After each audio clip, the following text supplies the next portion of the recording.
ग्रंथों में लिखा गया है कि यदि मनुष्य मौन रहना सीख ले तो उसकी अधिकांश समस्याएं स्वयं ही समाप्त हो जाती हैं। और सत्य में मौन में बड़ी शक्ति होती है, बड़ा बल होता है, किंतु वो बल किस काम का जो समय आने पर आपके काम ही ना है।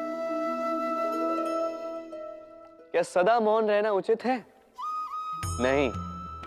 इतिहास साक्षी है, संसार में अधिक विपदाएं इसलिए आई क्योंकि समय पड़ने पर मनुष्य उसका विरोध नहीं कर पाया, मौन रह गए। यदि मौन रहना शस्त्र है तो उसका सही समय पर उपयोग करना भी आवश्यक है। यदि अकारण मौन रहोगे तो बुरे तत्व उसे सहमति समझ लेते, फिर धीरे धीरे वो आपका स्वभाव बन जाता है, आपका अभ्यास हो जाता है, और फिर आपका व्यक्तित्व एक साधारण से पाषाण के भांति बन जाता है। अपनी वाणी का आवश्यकता पड़ने पर सदुपयोग कीजिए। वाणी को कब वश में रखना है और कब मौन नहीं रहना है, इससे भी अधिक महत्वपूर्ण है यह समझना कि उसे कब तोड़ना है।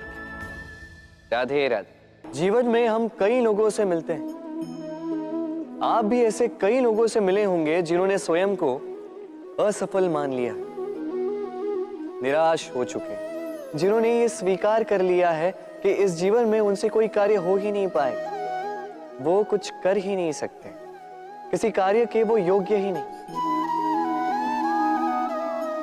किंतु ऐसा नहीं, इस संसार में ऐसा कुछ भी नहीं है जो योग्य नहीं है। कोई ऐसा अक्षर नहीं है जो किसी मंत्र का भाग ना, कोई ऐसी जड़ी बूटी नहीं है जो औषधि ना, कोई ऐसा विष नहीं है जो समय आने पर अमृत ना बन जाए। और इसी प्रकार कोई व्यक्ति अयोग्य नहीं होता, उसे अयोग्य बनाती है उसकी सोच। इसलिए स्वयं को जानो, जान जाओगे कि आप क्या हो। अपने अंतर मन को जगाएं। आप देखेंगे कि जिस संसार की नींव ही बनी है आशा से, उस संसार में निराशा, हताशा और हार जैसा कोई भाव अस्तित्व ही नहीं रखता। राधे राधे।